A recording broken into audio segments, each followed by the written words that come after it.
بسم اللہ الرحمن الرحیم۔ گزشتہ سے پیوستہ۔ اس وقت بالیان اس صلیبی لڑکی کے ساتھ جس کا نام موبی تھا ساحل کی طرف جانے والے عام راستے سے ہٹ کر دور جا چکا تھا۔ ان علاقوں سے وہ اچھی طرح واقف تھا۔ اسے معلوم نہیں تھا کہ سوڈانی فوج اور اس کے کمانڈروں کو صلاح الدین ایوبی نے معافی دے دی ہے۔ ایک تو وہ سلطان کے عتاب سے بھاگ رہا تھا اور دوسرا یہ کہ وہ موبی جیسی حسین لڑکی کو نہیں چھوڑنا چاہتا تھا۔ وہ سمجھتا تھا کہ دنیا کی حسین لڑکیاں صرف مصر اور سوڈان نہیں ہیں، مگر اٹلی کی اس لڑکی کی حسن اور دلکشی نے اسے اندھا کر دیا تھا۔ اس کی خاطر وہ اپنا رتبہ، اپنا مذہب اور اپنا ملک ہی چھوڑ رہا تھا، لیکن اسے یہ معلوم نہیں تھا کہ موبی اس سے جان چھڑانے کی کوشش کر رہی تھی۔ وہ جس مقصد کے لیے آئی تھی وہ ختم ہو چکا تھا۔ وہ مقصد تباہ ہو گیا تھا، تاہم موبی اپنا کام کر چکی تھی۔ اس کے لیے اس نے اپنے جسم اور اپنی عزت کی قربانی دی تھی۔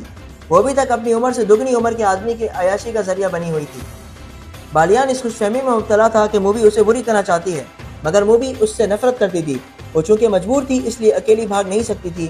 وہ اس مقصد کے لیے بالیان کو ساتھ لیے ہوئے تھی اور اسے اپنی حفاظت کی ضرورت تھی۔ اسے بحیر روم پار کرنا تھا یا رابن تک پہنچنا تھا۔ اسے معلوم نہیں تھا کہ رابن اور اس کے ساتھی جو تاجروں کے بھیس میں تھے پکڑے جا چکے ہیں، اور اس مجبوری کے تحت وہ بالیان کے ہاتھ میں کھلونا بنی ہوئی تھی۔ وہ کئی بار اسے کہہ چکی تھی کہ تیز چلو اور پڑاؤ کم کرو ورنہ پکڑے جائیں گے، لیکن بالیان جہاں اچھی سایہ دار جگہ دیکھتا رک جاتا۔ اس نے شراب کا ذخیرہ اپنے ساتھ رکھ لیا تھا۔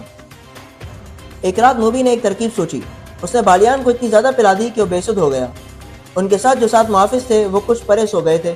موبی نے دیکھا کہ ان میں سے ایک ایسا ہے جو جوان ہے اور سب پر چھایا رہتا ہے۔ بالیان زیادہ تر اسی کے ساتھ ہر بات کیا کرتا تھا۔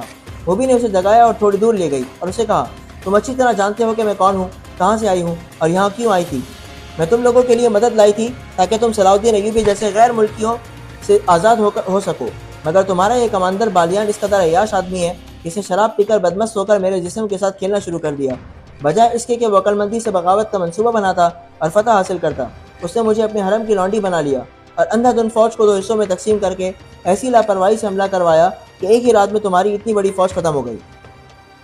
تمہاری شکست کا ذمہ دار یہ شخص ہے۔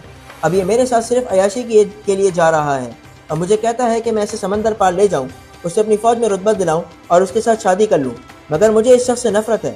میں نے فیصلہ کیا ہے کہ اگر مجھے شادی ہی کرنی ہے تو اپنے ملک میں لے جا کر اسے فوج میں رتبہ دلانا ہے تو مجھے ایسے آدمی کا انتخاب کرنا چاہیے جو میرے دل کو اچھا لگے۔ وہ آدمی تم ہو۔ تم جوان ہو، دلیر ہو، عقلمند ہو۔ میں نے سب سے تمہیں زیادہ دیکھا، تمہیں ہی چاہ رہی ہوں۔